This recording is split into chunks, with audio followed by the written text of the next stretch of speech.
خلق الإنسان وزينه بالعقل وشرفه بالإيمان وأشهد أن لا إله إلا الله وحده لا شريك له أمرنا بالبر والإحسان ونهانا عن الفسوق والعصيان وأن كل ما يضر بالعقول والأبدان وأشهد أن نبينا محمدا عبده ورسوله المبعوث بالبينات من الهدى والفرقان صلى الله وسلم وبارك عليه وعلى آله وصحبه أولو الفضل والعرفان والتابعين ومن تبعهم بإحسان أما بعد فاتقوا الله علام السرائر فإن تقواه أفضل ما أعد لليوم الآخر يوم اللازبة ذي القلوب لدى الحناجر يوم لا تنفع الأموال ولا الذخائر يقول الله سبحانه وتعالى وتزودوا فإن خير الزاد التقوى واتقون يا أولي الألباب. உலகத்தை படைத்து ஆட்சி அமைத்துக் கொண்டிருக்கக்கூடிய எம்மை பரிபாலித்துக் கொண்டிருக்கக்கூடிய ஏகவல்ல நாயன் அல்லாஹ் ஒருவனுக்கே புகழ் அனைத்தும். அல்ஹம்துலில்லாஹ்.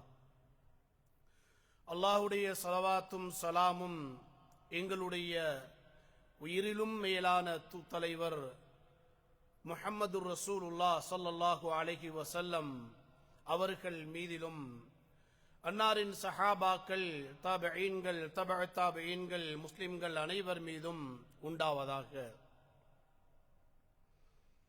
இறை அழைப்பை ஏற்று கடமை உணர்வுடன் இஅ்திகாஃபுடைய நிய்யத்தோடு பள்ளி வாயிலிலே வந்தமர்ந்திருக்கக்கூடிய அல்லாஹுடைய நல்லடியார்களே, சகோதரர்களே, கனவான்களே, உலமாக்களே, ரப்புல் இஸ்ஸத் அல்லாஹ் ஜல்ல ஜலாலுஹு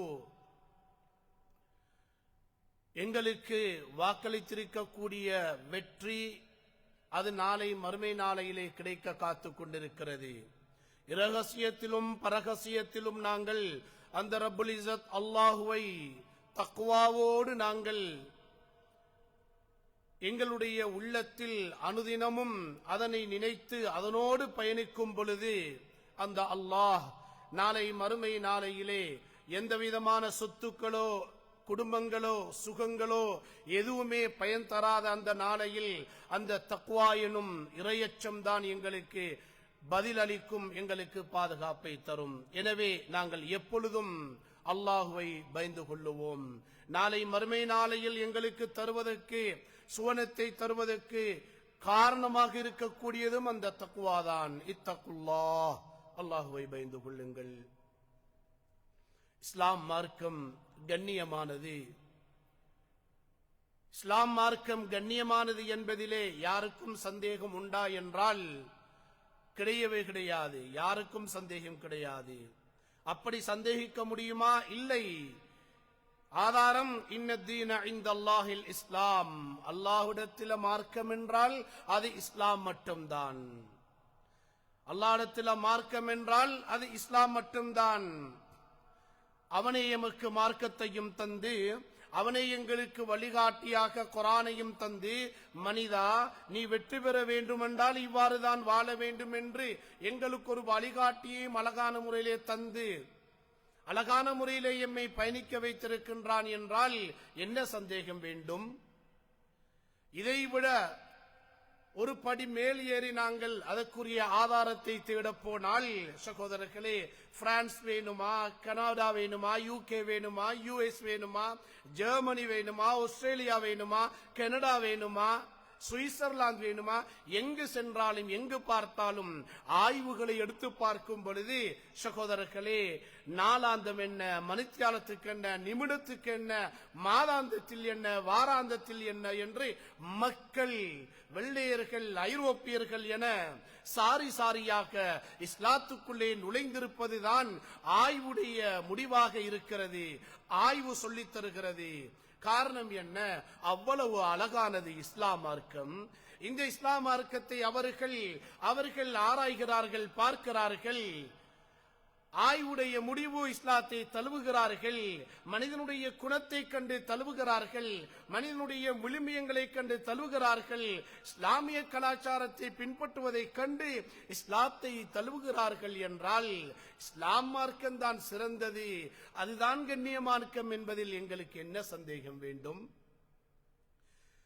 அப்படி அவர்கள் இஸ்லாத்தை தழுவுவதற்கு இது என்ன, நபியுடைய காலமா, வஹியுடைய காலமா, சஹாபாக்களுடைய காலமா, தாபியங்களுடைய காலமா, தபா தாபியங்களுடைய காலமா, இறை நேசர்கள் நிறைய வாழக்கூடிய காலமா என்றால் இல்லவே இல்லை. விஞ்ஞான யுகம், ஒட்டக யுகம் கிடையாது, விஞ்ஞான யுகம். இந்த விஞ்ஞான யுகத்திலே அவர்கள் அவ்வாறு மார்க்கத்தை நிறையவே தழுவுகிறார்கள் என்றால் படிக்கிறார்கள். எங்களுடைய நற்குணங்கள் கூட அவர்களுக்கு பிரதிபலிக்கிறது. மனிதனுடைய முஸ்லிம்களுடைய அங்க குணாதிசயங்கள் கலாச்சாரங்களை அவர்கள் பார்க்கிறார்கள், ஆய்வு செய்கிறார்கள். ஆனால் அது ஐரோப்பர்கள், அமெரிக்கர்கள், அரபியர்கள் என்ற ஒரு படியை நாங்கள் விட்டுவிட்டு ஆசியர்கள் என்று வரும்பொழுது, ஆசிய நாட்டை சேர்ந்த நாம் என்று வரும்பொழுது நாங்கள் என்ன செய்கிறோம்? எங்களுடைய இஸ்லாத்தை அல்லது இந்த இஸ்லாத்தை பாதுகாக்க நாங்கள் எங்களுடைய தரப்பிலே எதனை ஏற்றுக்கொள்கிறோம்? சகோதரர்களே, இஸ்லாம் எப்படியோ பாதுகாக்கப்படுகிறது, நாங்களும் பாதுகாக்கிறோம். ஆனால் பாதுகாக்கக்கூடிய வழிகளில் ஆக முக்கியமான ஒரு முறைதான் அல் இப்தியாது மினல் முன்கராத், பாவத்தை விட்டு மனிதன் ஒதுங்கி இருப்பது, பாவங்களை ஒதுக்கி வாழ்வது, பாவத்தை கண்டால் விரண்டோடுவது. நபி அவர்கள் சொல்லுவார்களே, இய்யாக்கும் வல் முன்கராத், உங்களுக்கு நான் பாவங்களை எச்சரிக்கை செய்கிறேன், கெட்டவைகளை எச்சரிக்கை செய்கிறேன். கெட்டவைகளை கண்டால் நீங்கள் தூரமாக விலகிவிடுங்கள், நீங்கள் விரண்டோடுங்கள் என்று பாவங்களை எச்சரிக்கை செய்தார்களே. அந்த பாவங்களை ஒரு முஸ்லிமான மனிதன், முஹம்மது, அப்துல்லா, அஹமது என்று பெயர் வைத்திருக்கக்கூடிய நாங்கள் பாவங்களை கண்டு நாங்கள் ஒரு கணம் தூரமாக போகும் பொழுது அந்த மேலத்தைய நாட்டு மனிதன் என்ன, ஆசிய நாட்டு மனிதன் என்ன, யாராக எவராக எப்படியாக இருந்தாலும், ஆணாக பெண்ணாக இருந்தாலும் அவர்கள் இன்று எங்களுடைய மார்க்கத்தை அழகான முறையிலே அவர்கள் பின்பற்றி வாழ்வார்கள் அல்லவா என்றால் ஆம். இன்றைய காலகட்டத்திலே, நவீன யுகத்திலே, விஞ்ஞானம் தலைகூக்கி பறக்கக்கூடிய காலத்திலே, கொடிகட்டி பறக்கக்கூடிய காலத்திலே பாவம் என்பதும் மேலோங்கி விட்டதுதான். அதிலும் குறிப்பாக போதை பொருள், முகத்தராத், போதை பொருள், அது எந்த அளவுக்கு இன்று மக்களிடத்திலே, மாணவர்களிடத்திலே, மாணவிகளிடத்திலே, இளம் சமூகத்திடத்திலே இருக்கிறது என்றால் கண்டுபிடிக்க முடியாத அளவுக்கு இருக்கிறது. கண்டுபிடிக்க முடியாத அளவுக்கு இன்று பாவனையில் இருக்கிறது போதை பொருள். நல்லவனை போல் இருக்கிறான், நல்லவனை போல நடிக்கிறான், நல்லவர்களைப் போல சமூகத்திலே இருக்கிறார். ஆனால் அவரும் போதைக்கு அடிமையானவரா, அவரும் ஐஸ்காரரா, அவரும் கஞ்சாக்காரரா என்று நாங்கள் மூக்கிலே விரலை வைத்து யோசிக்கக்கூடிய அளவுக்கு இன்று சமூகம் சீரழிந்து கொண்டிருப்பதை எங்களுடைய நாடுகளிலே காணலாம். எங்களுடைய நாடுகளிலே மட்டுமல்ல அன்பர்களே, சகோதரர்களே, உழைக்கச் சென்ற நாடுகளிலே, வாழ்க்கையை தேடிச் சென்ற நாடுகளிலே, வாழ்வாதாரத்தை தேடிச் சென்ற நாடுகளிலே நீங்கள் பார்க்கும் பொழுது இன்று போதை பொருள் என்பது எந்த அளவுக்கு உச்சகட்டத்தில் இருக்கிறது என்றால் 10 வயதென்ன, 12 வயதென்ன, 15 வயதென்ன என்று அவர்கள் வயது வித்தியாசம் இல்லாமல் பாவித்துக் கொண்டிருக்கிறார்கள் என்ற ஆச்சரியமான செய்திதான் எங்களுடைய உணர்வுகளை அப்படியே நிலை நடுங்கச் செய்கிறது. சகோதரர்களே, அல்லாஹ் குர்ஆனிலே சொல்லும் பொழுது வலா தக்துலூ அன்ஃபுஸக்கும் வலா தக்துலூ அன்ஃபுஸக்கும் இன்னல்லாஹ கான பிக்கும் ரஹீமா, அல்லாஹ் சொல்லுகிறானே அழகான முறையிலே, ஏ மனிதா, ஏ அடியானே, நீ உன்னை நாசமாக்கி கொள்ளாதே, உன்னை நீயே கொலை செய்து கொள்ளாதே, உன்னை நீயே தீயை வைத்துக் கொள்ளாதே என்று அல்லாஹ் அழகாக சொல்லிவிட்டு சொல்லுகிறானே, அவன் உங்களோடு இரக்கமானவன், அவன் உங்களுக்கு நல்லதையே சொல்லித் தருகிறான், அவன் உங்களோடு இரக்கமாக இருப்பதற்கு நல்லதை சொல்லித் தருகிறான். எனவே நீங்கள் உங்களை நாசம் செய்து கொள்ளாதீர்கள் என்று அல்லாஹ் எங்களிடம் வேண்டிக் கொள்ளுகின்றானே. அன்பர்களே, சகோதரர்களே, காலையில் எழும்புகிறோம், இரவில் தூங்க செல்லுகிறோம், எல்லா நேரங்களிலும் எங்களுடைய கைகளிலே ஆண்ட்ராய்டு போன் இருக்கிறது, ஸ்மார்ட் போன் இருக்கிறது. அதனை தட்டினால் பேஸ்புக் என்ன, வாட்ஸ்அப் என்ன, மெசஞ்சர் என்ன, இன்ஸ்டாகிராம் என்ன என்று எல்லாமே அங்கே திறக்கப்படுகிறது. நாளாந்த செய்தியாக காணப்படுகிறது. என்ன, இங்கே போதைப் பொருளுக்கு இத்தனை பேர் கைது செய்யப்பட்டிருக்கிறார்கள். இன்ன பாடசாலையிலே 17 வயது மாணவன் போதைப் பொருளோடு கைது செய்யப்பட்டிருக்கிறான். இன்ன பாடசாலையில் படித்துக் கொடுக்கக்கூடிய ஆசிரியர், அவருடைய கையிலே போதைப் பொருள் இருக்கிறது. இவ்வாறு செய்திகளையும் தாண்டி இன்ன பாடசாலையிலே ஏழவள் படிக்கக்கூடிய மாணவியுடைய அந்த புத்தக பையிலே அங்கே போதைப் பொருள் இருப்பதாக தகவல், போலீசுடைய தகவல் என்று. சகோதரர்களே, அவர்களையும் விட்டுவிடுங்கள்.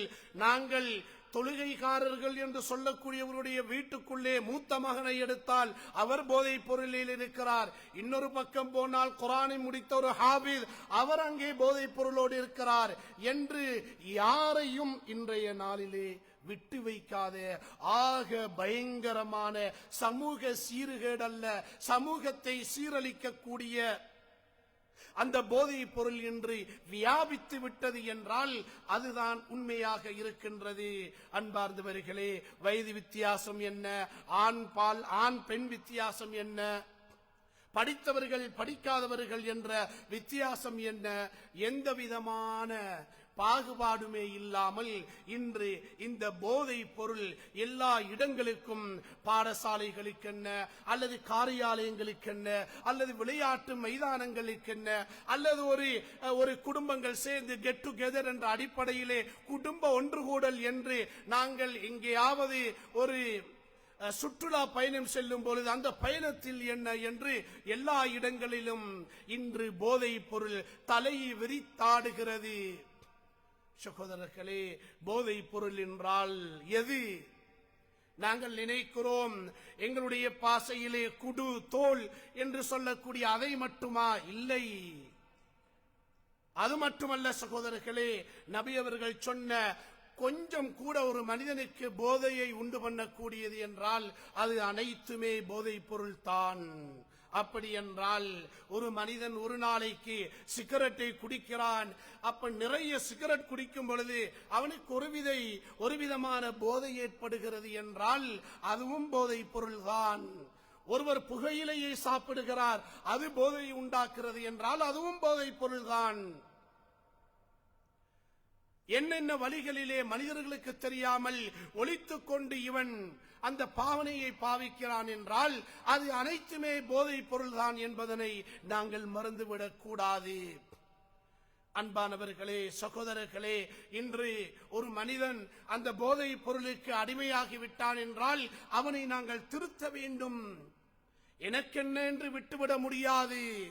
நான் என் தலை போட வேண்டும் என்று விட்டுவிட முடியாது. பள்ளிவாயல் தலைவர்களுக்கு மட்டுமா, அல்லது ஊர் ஆசிரியர்களுக்கு மட்டுமா, அல்லது ஊரில் இருக்கக்கூடிய சில சங்கங்களுக்கு மட்டுமா, அல்லது ஊரில் இருக்கக்கூடிய சில மௌலிமார்களுக்கு மட்டுமா, அல்லது குடும்பத்தார்களுக்கு மட்டுமா என்றால் இல்லை.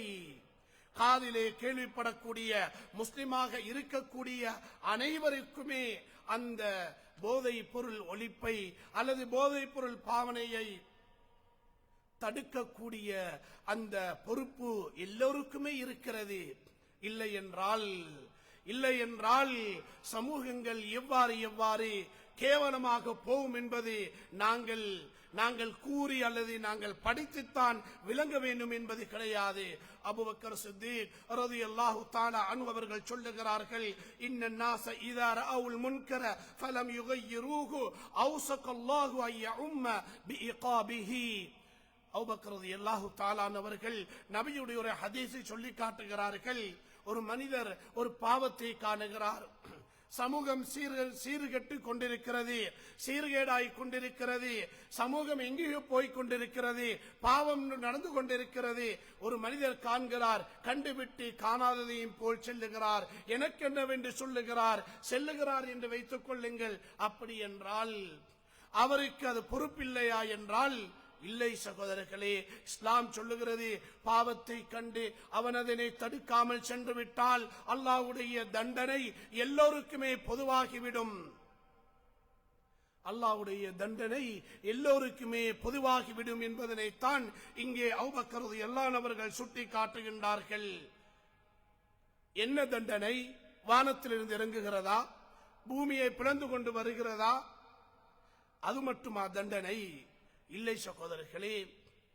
நாங்கள் ஒரு இடத்திலே செல்லும் பொழுது காதுக்குள்ளே கேட்கிறது, முஸ்லிம்கள் என்றால் போதையில் பொருள் கடத்துபவர்கள் தான் என்ற பெயர் கேட்டாலே அதே பெரிய தண்டனை தானே, அதே பெரிய தண்டனை தானே சகோதரர்களே. முஸ்லிம்களுடைய மானம், முஸ்லிம்களுடைய மரியாதை, முஸ்லிம்களுடைய கண்ணியம், தாடி வைத்த ஒருவரை காணும் பொழுது மாற்று மத சமூகம் இழிவாக பேசுகிறது என்றால் காரணம் இந்த போதை பொருள். கடத்தி கொண்டு வருபவர்கள் எல்லோரையும் பார்த்தால் முன்னால் முகமது என்ற பெயர் தான் இருக்கிறது. போதை பொருள் கடத்துபவர்களை பார்க்கும் பொழுது, பாவிப்பவர்களை பார்க்கும் பொழுது விகிதாசாரத்தில் கூட நாங்கள் எங்களுடைய நாடுகளிலே குறைவாக இருந்தாலும் இதிலே கூடுதலாகத்தான் இருக்கிறோம் என்பதுதான் கேவலமான உண்மை. கண்ணியமானவர்களே, சகோதரர்களே, 2 மாதத்துக்கு முன்னால் முகநூல் வலையங்களிலே, முகநூல் வலைதளத்திலே எல்லோரும் பார்த்திருப்போம், குறிப்பிட்ட ஒரு மாகாணத்திலே குறிப்பிட்ட ஒரு ஊரை சேர்ந்த சில பெண்களுடைய ஒவ்வொரு அந்த வீடியோவாக பதிவிடப்பட்டது. அங்கே சீர்திருத்தவாதிகள் என்பவர்களால் கண்டுபிடிக்கப்பட்டு அவர்களுக்கு பல எச்சரிக்கைகள் கொடுக்கப்பட்டும் கேட்காததினால் அவர்களை தனித்தனியாக பேட்டி எடுத்து முகநூலிலே தரையிறக்கம் செய்திருந்தார்கள். எத்தனை வயது? 23 வயது யுவதி, 25 வயது பெண், 36 வயது குடும்ப தாய். சகோதரர்களே, கேட்பதற்கு எவ்வளவு ரோஷமாக இருக்கிறது. அது என்னுடைய தாயாக, தங்கையாக, மனைவியாக, தாத்தாவாக, தங்கச்சாக, சாட்சியாக, மாமியாக இருந்தால் எவ்வளவு ரோஷம் வரும் எங்களுக்கு, எவ்வளவு மானம் போகும் எங்களுக்கு. ஆம் சகோதரர்களே, இஸ்லாம் அல் முஸ்லிம் அகுல் முஸ்லிம். அந்த பெண்ணுடைய பேர் ஆயிஷாவாக இருந்தால் அது என்னுடைய சகோதரி தானே. அந்த பெண்ணுடைய பேர் ஒரு பாத்திமாவாக இருந்தால் அவளும் என்னுடைய சகோதரி தானே என்று நாங்கள் என்ன செய்வது? அதனை திருத்துவதில்லையா? கேட்பதில்லையா? அந்த பெண்கள் இந்த போதைக்கு அடிமையானால் அதனை மட்டுமா பாவிக்கிறார்கள்? விபச்சாரத்திலே தலை தூக்கி இருக்க மாட்டார்களா? விபச்சாரத்திலே பேர் போய் இருக்க மாட்டார்களா? ஊர்களிலிருந்து கொழும்புக்கு தனியே சென்று அங்கு போதைப் பொருள் வாங்கிவிட்டு வருவார்களாக இருந்தால் விபச்சாரிகளாத்தானாக இருப்பார்கள். அல்லாஹ் பாதுகாக்க வேண்டும். ஏன் இஸ்லாம் சொல்லுகிறது, போதை பொருளுக்கு ஒருவன் அடிமையாகிவிட்டால் அவனுடைய புத்தி அவனிடம் இருக்காது, அவனுடைய உள்ளம் சிந்தனை அவனிடம் இருக்காது, அவனுடைய மானம் அவனிடம் இருக்காது, அவனுடைய குடும்ப நலவு அவனிடம் இருக்காது, மார்க்க பாதுகாப்பு அவனிடம் இருக்காது. ஆண்களை எல்லாம் தாண்டி சென்று பெண்கள் இன்று வியாபாரம் செய்யக்கூடிய அளவிலே எங்களுடைய நாடு சென்று கொண்டிருக்கிறது என்றால் அதற்கும் குடும்பத்தில் இருப்பவர்கள் எனக்கு என்ன, நான் ஏன் பார்க்க வேண்டும், நானும் என்னுடைய தொழுகையும் என்றிருந்து விட்டால் நாளை மறுமையிலே நேரடியாக உங்களுக்கு சொர்க்கம் போய்விடலாமா? அல்லாஹ் கூப்பிட்டு கேட்க மாட்டானா? இது உன்னுடைய மாமிதானே, இது உன்னுடைய சாட்சி தானே, இது உன்னுடைய தம்பி தானே, இது உன்னுடைய அன்னாருடைய மகன் தானே, அவர்களுக்கு நீ என்ன போதனை செய்தாய்? அவர்கள் பாவத்திலே சென்று கொண்டிருந்தார்களே, தடுப்பதற்கு என்ன செய்தாய்? இஸ்லாம் சொல்லுகிறதல்லவா, இதாலம் தஸ்தஹி ஃபஸ்னா மா ஷிஅத. உனக்கு வெட்கம் இல்லை என்றால் வேண்டியதை செய்து கொள். வெட்க உணர்வு என்பது ஒரு மனிதனுக்கு இல்லை என்றால் வேண்டியதை செய்து கொள்ளலாம் என்று இஸ்லாம் எங்களுக்கு எச்சரிக்கையாக கேவலமாக அனுமதியை தருகிறது. அப்படி என்றால் ஒரு மனிதனோ அல்லது ஒரு பெண்ணோ பாவத்திலே நிறைய மூழ்கி அங்கே செய்து கொண்டிருந்தால் சகோதரர்களே, அங்கே வெட்கம் என்பது, மானம் என்பது, அங்கு ரோஷம் என்பது, வெட்க உணர்வு என்பது, நாணம் என்பது எல்லாமே எடுபட்டு விட்டது. அந்த மேலே அணிந்திருக்கக்கூடிய ஆடை என்ற ஒன்றை மட்டும்தான் அவர்கள் அணிந்திருக்கிறாரே ஒழிய வேறு என்ன மானம் அவர்களிடம் இருக்கிறது? வேறு என்ன மானம் இருக்கிறது? எல்லாவற்றையும் தூக்கி குழியை வெட்டி அதுக்குள்ளே போட்டு புதைத்து விட்டுத்தானே அவர்கள் இவ்விதமான கேவலமான இஸ்லாத்தை அவலப்படுத்தக்கூடிய இந்த பாவத்தை செய்கிறார்கள். அவர்களுக்கு உம்மா வாப்பா இல்லையா? அவர்களுக்கு நானா தம்பி இல்லையா? அவர்களுக்கு கணவன்மார் இல்லையா? என்ன எப்ப கேட்டாலும் யாரை கேட்டாலும் அவர்கள் விதவைகள், அவர்கள் டிவோர்ஸ் ஆனவர்கள். இந்த கேவலம் கெட்ட வேலைகளை செய்யக்கூடியவர்கள் டிவோர்ஸ் இல்லாமல் எப்படி இருப்பார்கள்? அன்பர்களே, சகோதரர்களே, நாங்கள் முகநூல் செய்தியோடு சுருங்கிவிட்டோம் அல்லவா என்றால் ஆமாம். முகநூல் செய்தியோடு, பேஸ்புக் செய்தியோடு நாங்கள் சுருங்கிவிட்டோம். அப்படி என்றால் யார் திருத்துவது? எப்படி திருத்துவது? சகோதரர்களே, நாங்கள் பாவத்தை பாவமாக எப்பொழுது நினைப்போமோ, பாவத்தை பாவமாக எப்பொழுது பாரதூரமாக நினைப்போமோ, கருதுவோமோ, அந்த நேரத்தில் தான் நான் பாவத்தை விடுவதற்கு கூட தயாராகுவேன். சகோதரர்களே, இன்று ஒரு மனிதன் அவர் போதைப் பொருள் பாவித்துக் கொண்டிருந்தால் அவனை போதைப் பொருள்காரன் என்றுதான் சொல்ல வேண்டும்.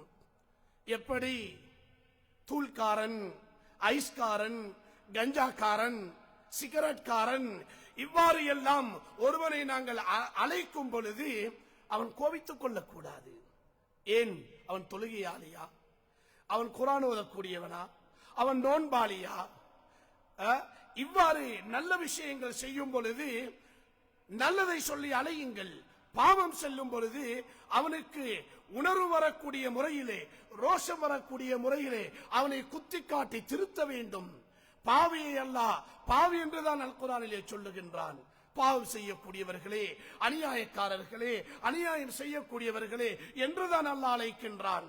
அப்படி என்றால் இவன் கஞ்சாக்காரனை பார்த்து, ஏ கஞ்சாக்காரனே, நீ எப்பொழுது திருந்த போறாய்? உனக்கென்று ஒரு மனைவி இருக்கிறது, உனக்கொன்று ஒரு திருமணம் தேவை, உனக்கு பிள்ளைகள் இருக்கிறது, உனக்கு ஒரு குடும்பம் இருக்கிறது, உனக்கொன்று ஒரு மானம் இருக்கிறது, உனக்கொன்று ஒரு மார்க்கம் இருக்கிறது, மரணித்தால் சொர்க்கம் நரகம் என்றொன்று இருக்கிறது. இவ்வாறு அவனை சொல்லி சொல்லி நாங்கள் திருத்துவது கிடையாதா என்றால் எப்பொழுது திருத்துவது? சிகரெட் அருந்தக்கூடிய மனிதர்களை பார்த்தால் அவர்கள் சிகரெட் அருந்துகிறார்களா அல்லது கடிச்சு தின்றார்களா என்று பார்க்கும் அளவுக்கு அவர்கள் அந்த பாவனையில் இருக்கிறார்கள். கேட்டால் அது ஹராம் இல்லை என்றொரு ஃபத்வா. அந்த ஃபத்வாவை ஒரு ஓரத்திலே வைத்துக் கொள்ளுங்கள். அதன் மூலமாக உனக்கு கேன்சர் வந்து நீ மரணித்து விட்டால் நீ நரகவாதிதானே என்பதனை ஏன் ஏற்க மறுக்கின்றாய்? நீ சிகரெட் குடிப்பதினால் உனக்கு புகையில் சென்று உனக்கு கேன்சர் வந்து நீ மரணித்தால் நீ நரகவாதி என்று இஸ்லாம் சொல்லுகிறது தானே, அல்லாஹ் சொல்லுகிறானே. வலா தக்துலூ அன்ஃபுஸக்கும், உன்னுடைய கண், உன்னுடைய நாவு, உன்னுடைய கிட்னி, உன்னுடைய நுரையீரல், உன்னுடைய உதடு, இவைகளை நீ அநியாயம் செய்து கொள்ளாது என்று அல்லாஹ் சொல்லுகிறானே. நாங்கள் அதனை பாவிப்பதனால் என்ன ஆரோக்கியமாக கிடைக்கிறது? நீண்ட கால ஆயுளா கிடைக்கிறது? சகோதரர்களே, கனவான்களே, உஸ்மான் ரலியல்லாஹு தஆலா அவர்கள் இவ்வாறு சொல்லுகிறார்கள், இஜ்தனிபுல் ஹம்ர ஃபஇன்னஹா உம்முல் ஹபாயிஸ், சாராயம் அருந்துவதை தவிர்த்து கொள்ளுங்கள். உலகத்திலே பாவங்கள் எல்லாவற்றுக்கும் தலையான பாவம் அதுதான் என்கிறார்கள். ஒருவன் அந்த சாராயத்தை அறிந்துவிட்டால், கஞ்சாவை அறிந்துவிட்டால், ஐஸ் பாவனையில் ஈடுபட்டு விட்டால் அவனுக்கு என்ன நடக்குது என்று தெரியாது. அவனுடைய புத்தி அங்கே அவனிடம் இருக்காது, பேதலித்து விடும். அவனுடைய மானம் இருக்காது. அவனுக்கு நல்ல எண்ணம் இருக்காது. அவனுக்கு மிஞ்ச போவது என்ன? குடும்பம் ஒதுக்கிவிடும். 2, 3 முள்ளுகளை போல அவனுடைய உடம்பு, காய்ந்த உடம்பு மட்டும் அவனுக்கு மிஞ்ச போகிறது. ஈட்டிலே அவன் எங்கேயோ ஒரு இடத்திலே விழுந்து மரணித்திருப்பான் அல்லது தற்கொலை செய்திருப்பான். இந்த செய்திதான் எங்களுக்கு வரப்போகிறது. அன்பர்களே, சகோதரர்களே, நாங்கள் எங்களுடைய நாட்டிலே, எங்களுடைய குடும்பத்திலே இவ்வாறானவர்கள் இருந்தால் பயங்கரமாக இருக்க வேண்டும். காரணம் என்ன தெரியுமா? அப்படி போதைப் பொருள் பாவனை உள்ளவர்கள் என்னதான் செய்வார்கள் என்று யாருக்கு தெரியும்? பக்கத்தில் இருப்பது மனைவியா மகளா என்று தெரியாது. பக்கத்தில் இருப்பது மனைவியா மாமியா என்று தெரியாது. மாமியை கூட்டிட்டு ஓடியவர்கள் கூட இன்று எத்தனையோ பேர் இருக்கிறார்கள். கேவலம் தாயுடைய அந்தஸ்து. காரணம் என்ன? போதைப் பொருள். காரணம் போதைப் பொருள். வீட்டில் மனைவி இருக்க, மனைவியுடைய தங்கை அங்கே நிறை மாத கர்ப்பிணி. யார் காரணம்? போதைப் பொருளுக்கு அடிமையான தன்னுடைய சகோதரியின் கணவன். கேவலமா இல்லையா? கேவலமா இல்லையா சகோதரர்களே? நிறைய செய்திகள் மறைக்கப்பட்டிருக்கிறது. மிம்பரில் எங்களுக்கு கூறவும் முடியாது, வாய் கூசுகிறது. அந்த அளவுக்கு கேவலமான செய்திகள் நாளுக்கு நாள் என்னை விட நீங்கள் படித்திருப்பீர்கள். அன்பார்ந்த சகோதரர்களே, ஒரு மனிதன் போதைப் பொருளே ஈடுபட்டு கொண்டிருந்தால் எவ்வாறு எல்லாம் அவன் நடக்கிறான் என்று எங்களுக்கு தெரியாது. காரணம், அவன்கிட்ட தானே ஈமான் கிடையாது. அவனிடத்திலே ஈமான் இருக்கிறதா? அவனிடம் ஈமான் கிடையாது.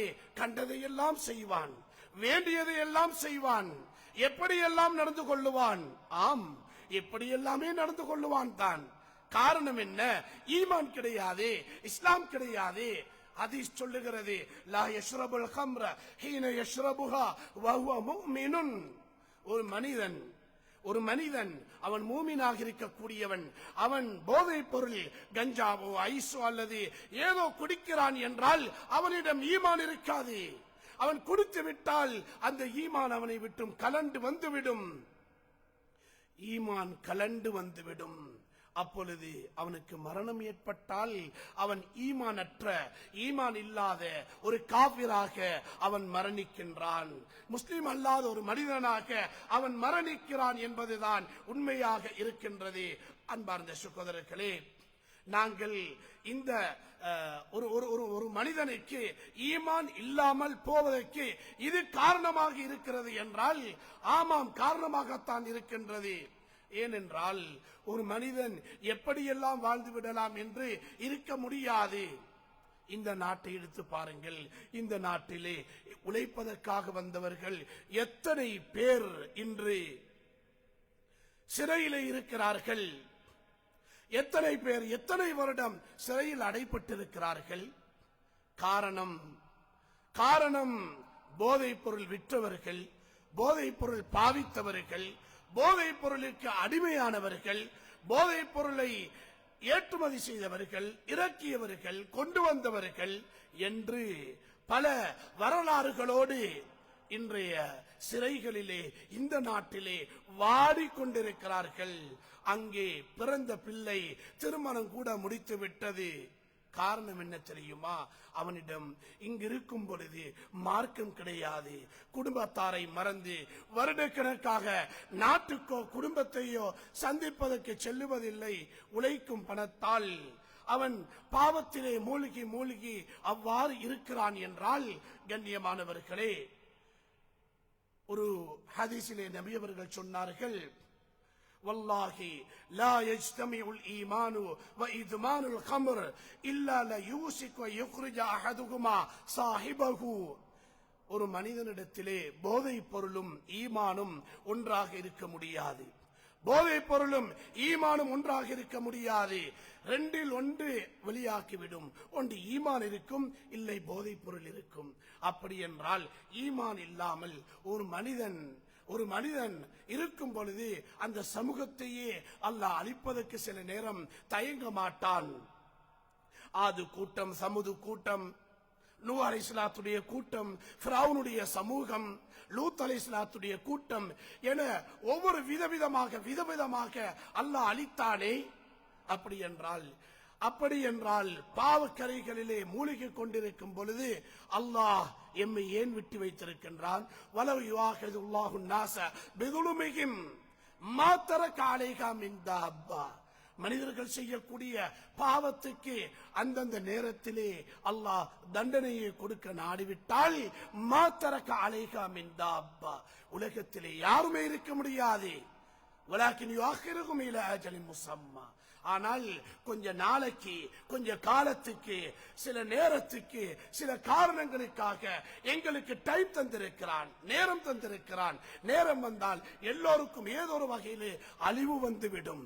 அதுக்கு முன்னால் நாங்கள் எல்லோரையும் பாதுகாக்க வேண்டும், நாமும் பாதுகாப்பு இருக்க வேண்டும். எனவே அன்பார்ந்த சகோதரர்களே, அல்லாஹு தஆலா எங்களுக்கு தந்திருக்கக்கூடிய அழகான உடம்பு, இந்த உடம்பை நாங்கள் பாதுகாக்க வேண்டும். கண்ணு, மூக்கு, வாய், உதடு, கிட்னி எல்லாம் பாதுகாக்க வேண்டும். எனவே பெரிய தலைப்பு, நிறைய விஷயங்கள் பேச முடியாது, நேரம் சென்று விட்டதால் நான் முடித்துக் கொள்கின்றேன். அல்லாஹு தஆலா எம் அனைவருடைய பாவங்களையும் மன்னித்து அவன் எந்த அமைப்பிலே விரும்புகின்றானோ அந்த அமைப்பிலே நல்லவர்களாக வாழ்ந்து முத்தகீன்களாக, சத்தீகன்களாக, சாலிஹீன்களாக வாழ்ந்து மரணித்து அவனுடைய சுவனத்தை அடையக்கூடிய நல்லடியார்களாக அல்லாஹ் எம் அனைவரையும் ஆக்கி அருள்வானாக. ஆமீன் ஆமீன். வ ஆகிரு தஅவானா அனில் ஹம்துலில்லாஹி ரப்பில் ஆலமீன். பாரக்கல்லாஹு